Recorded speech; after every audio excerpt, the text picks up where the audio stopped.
Did you realize that there's skiing and sledding at Rocky Mountain National Park? It's true, there actually used to be a whole ski resort, the Hidden Valley Ski Area, which they opened in the park back in the 50s. And it actually was open for many years. It never really developed the way other ski resorts have developed. And my dad actually was telling me that he learned to ski here back in the 60s. And they used to have T-lifts and then the T-bar lifts that you can kind of ride up. And they would have something called Poma lifts, which I didn't even know what those were, but they're apparently kind of these poles and you'd hold on to it and had a spring to it and it would help pull you up the mountain. Well, they have since taken those out and they actually closed the actual resort in 1991 because, you know, they're competing with the really large resorts like, you know, Vail and Breck and all those places. And I don't think anybody wants to see Rocky Mountain really get developed in that same way. But they do still have a sledding hill, and you can see the sledding hill here in the video. And then there's also these cleared out areas where they had the runs that used to be part of the ski resort, and those end up being a great place for backcountry skiers to explore and try out. Hidden Valley is located on the east side of Rocky Mountain National Park, so you would access it from Estes Park area, and then you're taking Trail Ridge Road up the mountain pretty much just before the point where they put down the gate and they close the road for the winter time. So just before that, there's the little turn and you can see Hidden Valley. You saw what the parking lot looked like. Not a ton of spaces, but there's also not a lot of people coming here. So I think on the weekend it would be too full, but we were here in the middle of the week, so it was just fine. They have that one sledding hill, and then there's a area where the backcountry skiers kind of start heading up, and that's where we decided to head over. The girls could do a little bit of sledding over here, and then we eventually found a picnic table bench. It was covered in snow, and we could push part of that snow out of the way, but we were able to set our stuff there and be able to enjoy a little bit to eat and bring a lunch. The area you're seeing here is the Avalanche Beacon Training Peak area. So this is where you can see actually there's a bunch of people up there that are training on how to use an avalanche beacon, and they were doing some backcountry skiing with an instructor, kind of going through some safety stuff.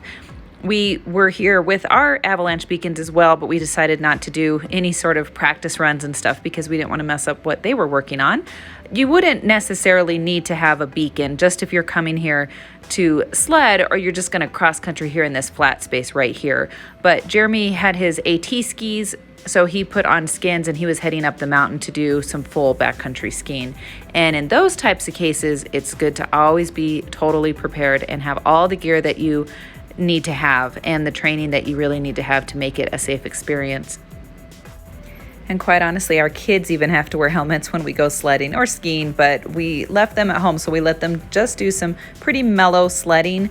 Certainly would not have allowed them to do any skiing without helmets on.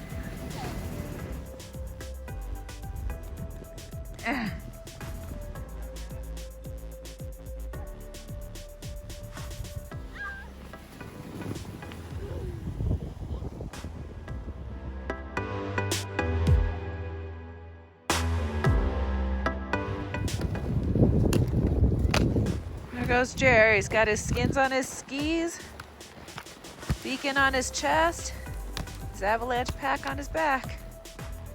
Off he goes. Part of having fun in the mountains in the winter is having the proper gear.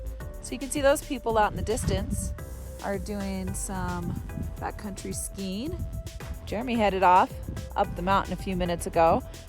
Part of what we do to make sure that we're comfortable when we are up in the cold is good goggles, right? Hats, something to keep your ears warm. We also have hats on our gear. And then these Tobe suits are unbelievable. They are so warm. They're windproof. I mean, they're just amazing. We wear these when we're snowmobiling. We're not cold at all. We have these for Jeremy and I, and we actually even bought them for the kids because we want to make sure everybody is warm and comfortable when we're hanging out. We have some really nice gloves. We use these for snowmobiling too. They're not real functional, so when you're skiing and you're having to put skis on and things like that and latch things, you have to take them off. But once you put your hands in them, totally warm, no wind, no cold, so that's nice. And then of course I've got beacon on right now. I'm not skiing today, but Jeremy is backcountry skiing, so I've got the other beacon on. He's also got an avalanche pack on, so he has the full deal, and he does that every time. I don't think he's going to do anything really extreme today, but it's been really bad for avalanches. It's just a bad time of year. This is a pretty tight run too. There's a lot of trees and stuff. You don't have a lot of big open bowls, so not necessarily highest avalanche risk right around here. So the other part of gear that I forgot to mention is having Sorel boots. They really are the best boots when it comes to the really cold conditions. So the girls are wearing their Sorels right now. I'm wearing my Sorels. Jeremy, of course, is in ski boots right now. So his feet are a little bit colder, although his are heated. So that helps out for there. But with the Sorels, you don't even need heated boots because you are plenty warm.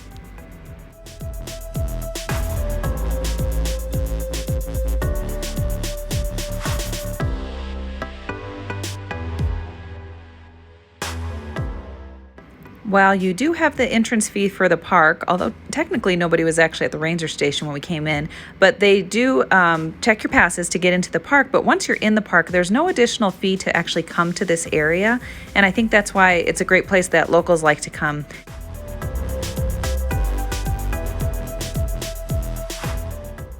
And about 20 minutes later, Jeremy starts appearing from in the trees and heads his way down. These are a little bit more narrow runs than you'd see at a typical ski resort, at one of the larger ski resorts, but plenty big given that you don't have any other people that you're competing with on those runs and having to ski around. So it's really nice for beginners if you're wanting to try to do AT skiing.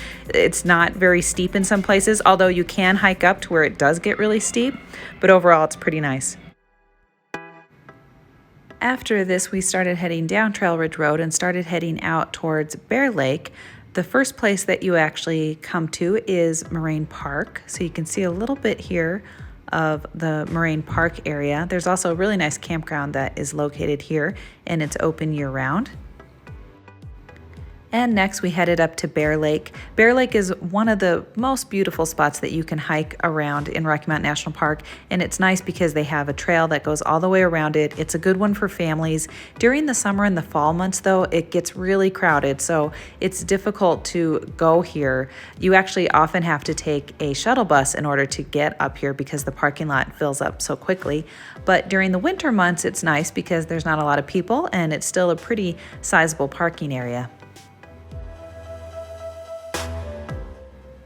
We're here the last week of February and the lake is completely frozen over. They do have some signs to be careful. There could be thin ice, and we didn't go out to the middle of the lake, but it's really frozen along the edges and you can see a lot of people walking around. There were places where it was even pretty icy, and so the girls got to do some skating around and playing around on the ice, which was a lot of fun. Jeremy had his crampons on the base of his shoes, so he wasn't sliding at all. And if you want to snowshoe, this would be a good spot where you could snowshoe as well and take the trails up as far as you'd like. There's other lakes in the area and other trails you can get to in the winter months as well. We took this time also to teach the girls a little bit about ice safety and trying to check the ice and check for cracks and things like that when they weren't busy trying to ice skate. If you didn't want to deal with being on the ice, the hiking trail that goes around the lake, this is normally a paved trail in most of the year, but this was covered in some snow, but it was easy to walk around. And this video just shows where the entrance is for the trail as you head to Bear Lake. There's also a pavilion here where the shuttle stop is at. And then you can see what the parking lot looks like. There's restrooms that are here at this location, and then quite a few parking spaces for your cars. If you had a smaller RV, you could get like a van or smaller bus or something up here, but you'd have a hard time getting a really big Class A or Class C up here. In general, Rocky Mountain National Park usually has quite a bit more snow at this time of year in February. This is at Moraine Park, and you can see there's virtually no snow on most of the ground. In Hidden Valley, they definitely had a bit more snow. In general, they should have more snow overall, but hopefully this was a useful video for you to see how you can ski and sled at Rocky Mountain National Park. Thanks so much for watching. You can find us on Facebook and Instagram at RV Homeschool, and check out our other videos on the national parks and traveling with an RV. Thanks so much for watching.